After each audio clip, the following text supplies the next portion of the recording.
जय नारायण के नमस्कार। मेरे प्यारे दर्शकों, आप देख रहे हैं अस्तुदेव और मैं हूं ज्योतिर्वेदी डीडी शास्त्री। मेरे प्यारे दर्शकों, इस वर्ष शरद पूर्णिमा की मध्य रात्रि में चंद्र ग्रहण की खगोलीय घटना घटित होने जा रही है।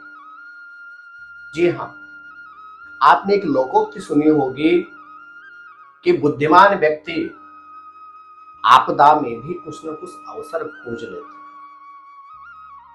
और ठीक इसके विपरीत कुछ ऐसे लोग भी होते हैं कि जो हर आपदा विपदा में भी अपनी किस्मत को ही कोसते हैं। तो चंद्रग्रहण की जो घटना घटित होगी, आप सभी दर्शकों के लिए एक बहुत अच्छा शुभ संयोग है। उस आपदा का आपको, उस ग्रहण के बेला का आपको लाभ उठाना है। जी हाँ मेरे प्यारे दर्शकों, 28 और 29 अक्टूबर की मध्य रात्रि जो ग्रहण की घटना घटित होने जा रही है, क्या उसका समय होगा, किस अवधि में उस ग्रहण का सूतक आरंभ होगा, क्या क्या हमें ग्रहण की अवधि में करना चाहिए, क्या हमें ग्रहण की अवधि में नहीं करना चाहिए, किस अवधि में ग्रहण का सूतक प्रारंभ होगा और आपकी राशि के ऊपर इस चंद्र ग्रहण का क्या प्रभाव होगा, इन सब विषयों की विस्तृत जानकारी के लिए यह वीडियो आपके लिए बना रहा हूं।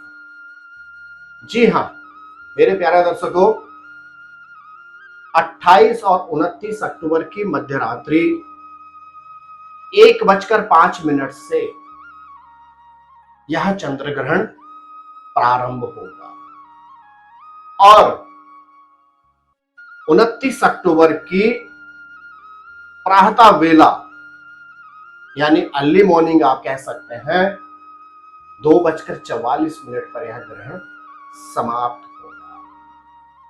2:24 पर यह ग्रहण समाप्त होगा। इस ग्रहण की कुल अवधि जो रहेगी वो रहेगी लगभग 1 घंटा और 19 मिनट के आसपास।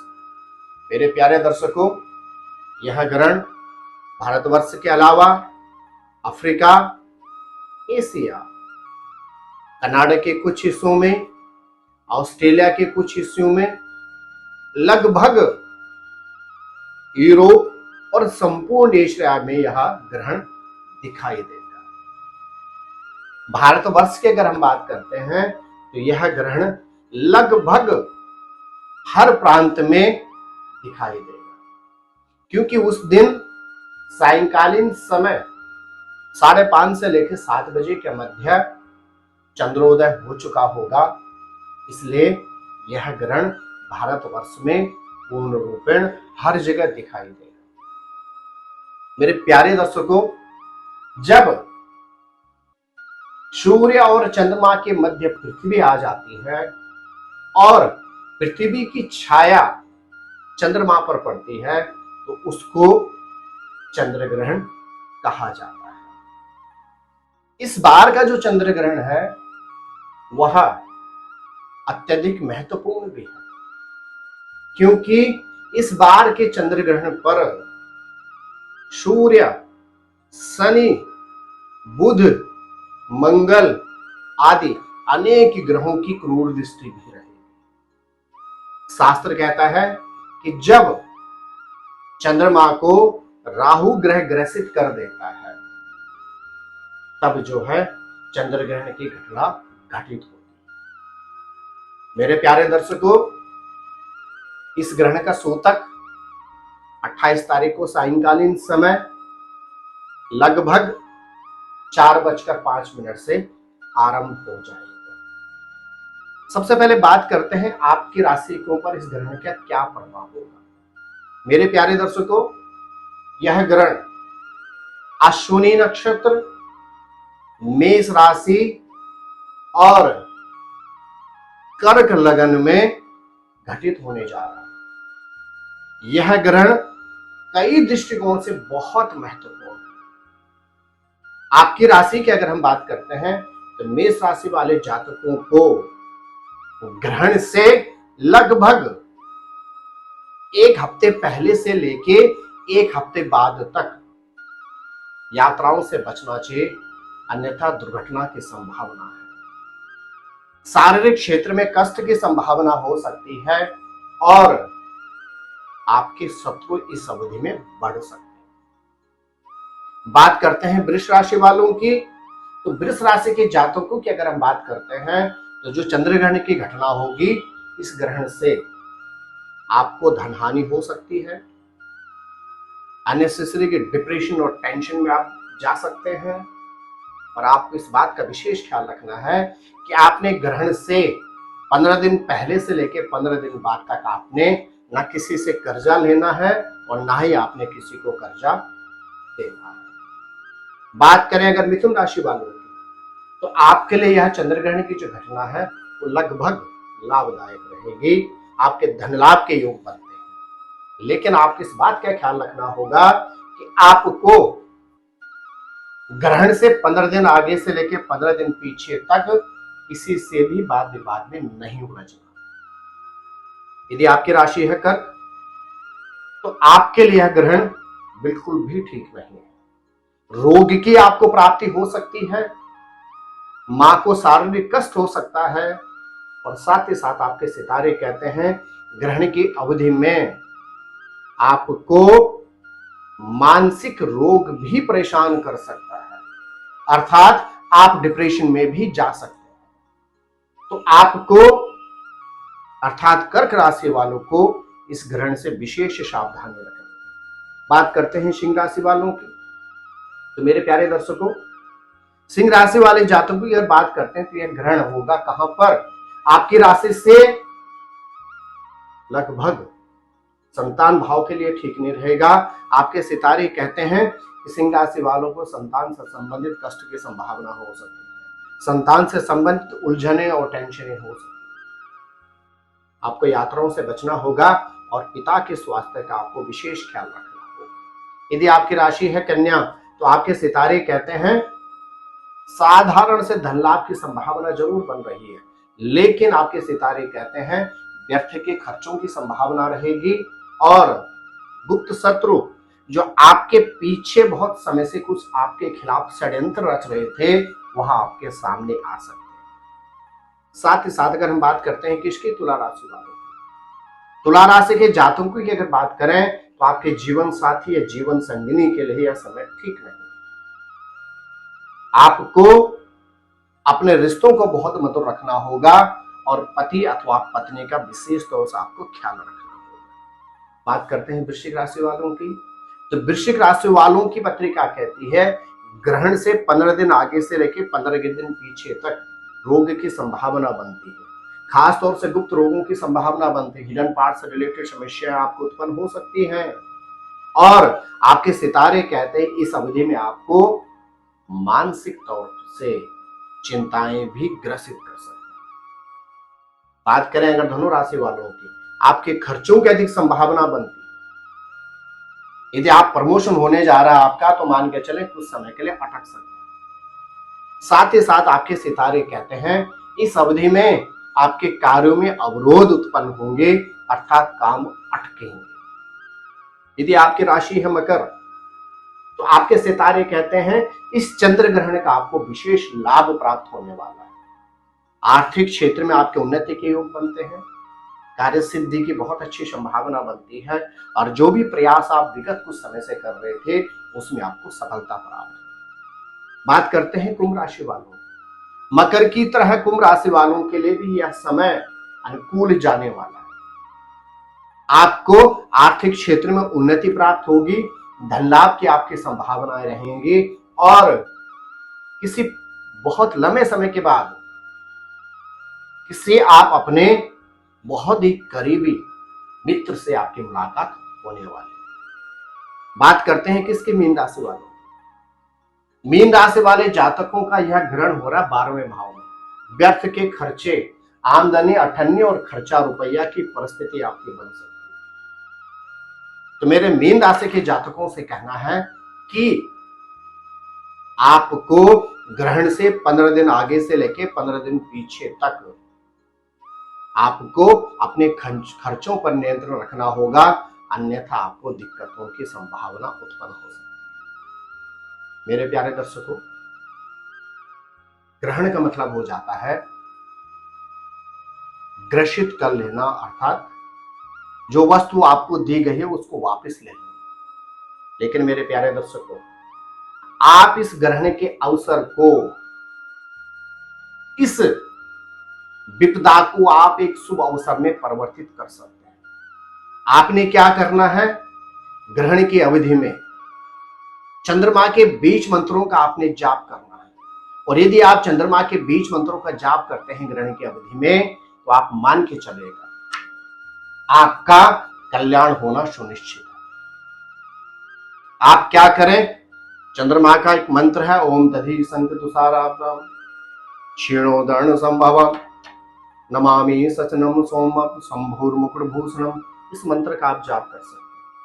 अथवा ओम श्राम श्रीम श्रोम शः चंद्रमशे नमः, इस मंत्र का आप जाप कर सकते हैं। यदि आप चाहें इस अवधि में ओम क्लीं सोमाय नमः, इस मंत्र का भी आप जाप कर सकते हैं। मेरे प्यारे दर्शकों, ग्रहण की अवधि को आप अवसर में परिवर्तित करें। यदि आप ग्रहण की बेला में किसी भी मंत्र का जाप करते हैं तो आपको सहस्त्र गुना उस मंत्र का लाभ प्राप्त होता है। वह मंत्र बहुत जल्दी सिद्ध हो जाता है और आपको उस मंत्र का विशेष लाभ प्राप्त होता है। मेरे प्यारे दर्शकों, चंद्र ग्रहण की अवधि में हमें क्या नहीं करना चाहिए, तो सबसे पहले आप ये मान के चलें कि 28 तारीख को आपने कोई भी शुभ काम प्रारंभ नहीं करना है। यदि आपकी कोई महत्वपूर्ण डील्स होने जा रही हैं, कोई बहुत महत्वपूर्ण मीटिंग्स हैं, तो आपने उस दिन उसको टाल देना। किसी भी तरह से आपने उस दिन भूमि पूजन, भवन निर्माण, किसी भी वस्तु की क्रय और विक्रय नहीं करना। मेरे प्यारे दर्शकों, आपने इस वर्ष श्रद्ध पूर्णिमा के दिन किसी भी तरह से कोई निवेश भी नहीं करना है और स्वयं के लिए अथवा परिवार के लिए आपने कोई वस्तु नहीं खरीदी।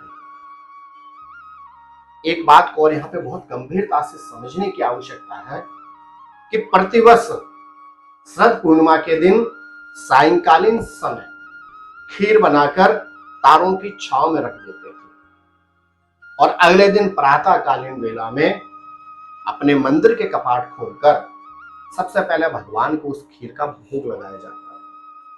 लेकिन इस वर्ष ग्रहण के कारण आप न तो रात्रिकालीन बेला में खीर बनाएंगे, ना ही उस खीर को तारों की छांव में रखेंगे और ना ही आप अगले दिन उस खीर का भगवान को भोग लगाएंगे। मेरे प्यारे दर्शकों, ग्रहण बेला में अपने घर के मंदिर के कपाट बंद रखें और 28 अक्टूबर को सायंकालीन 4 बजे के बाद किसी भी भगवान की चाहे फोटो हो, मूर्ति हो, कोई भी यंत्र हो, उसका स्पर्श न करें। यदि आप कोई भी रत्न पहनते हैं तो कोशिश करें ग्रहण से पूर्व उस रत्न को आप गंगा जल में रख दें। ग्रहण के बाद आपने क्या करना है, पूरे घर को वापस गंगा जल में छिड़क के पूरे घर को शुद्ध करके उस रत्न को भी गंगा जल से बाहर निकालकर आप धारण कर सकते हैं। गर्भवती बहनें जो हमारी हैं, आपको ग्रहण के दिन विशेष सावधानी रखनी है। आपने 28 अक्टूबर को सायंकालीन 4 बजे के पश्चात कुछ भी चीरना नहीं है, छिलना नहीं है, काटना नहीं। कोशिश कीजिएगा आप सूतक की वेला से ही आप घर से बाहर नहीं निकलेंगे, जहां है वहीं रहें और आपको ग्रहण बिल्कुल भी नहीं देखना। साथ ही साथ ग्रहण की वेला में कोशिश करें भगवान की मूर्ति का स्पर्श न करें, भगवान का जितना हो सकता है जाप करें। मेरे प्यारे दर्शकों, इस वर्ष का चंद्र ग्रहण मेष राशि और अश्विनी नक्षत्र में घटित हो रहा है। चंद्रमा मन, चंद्रमा मां और चंद्रमा जल का कारक होता है। तो आपको अपने मन को नियंत्रित रखना होगा। अपनी मां या मां के समान व्यक्ति का आपको विशेष ख्याल रखना होगा। और साथ ही साथ जो भी जल आपके घर में संचय आपने किया हुआ है, चाहे गंगा जल हो, किसी भी तरह का जल हो, उस जल में आप तुलसी पत्र अथवा कुसा अवश्य रखें। और इस बात का ख्याल रखें कि ग्रहण बेला में आप किसी वृक्ष का भी स्पर्श ना करें। और मेरे प्यारे दर्शकों, चंद्रमा से संबंधित होता है दूध, तो आपने इस बात का और विशेष ख्याल रखना है कि सूतक से लेके ग्रहण बेला तक, अर्थात 28 अक्टूबर को सायंकालीन 4 बजे से लेके और 28 और 29 अक्टूबर की मध्य रात्रि 2:24 तक आपने दूध से संबंधित किसी भी वस्तु का सेवन नहीं करना। तो मेरे प्यारे दर्शकों, मेरी द्वारा दी गई इस जानकारी को आप बहुत गंभीरता से सुने और फिर भी ग्रहण से संबंधित अगर कोई शंका आपके विवेक में हो तो आप कमेंट्स बॉक्स में जाकर लिख सकते हैं। मेरे प्यारे दर्शकों, इस ग्रहण की घटना को आप विपदा में नहीं, आपदा में नहीं, इसको आप शुभ संयोग में परिवर्तित करें। इस अवधि में चंद्र ग्रह का जाप करें। ग्रहण के बाद आप सफेद वस्त्र, चावल, दूध और चांदी का यदि दान करते हैं तो आपको विशेष लाभ प्राप्त। जय माता दी, नमस्कार। क्या खास है आपके लगे वीडियो में? बस कीजिए थोड़ा सा इंतजार। नमस्कार।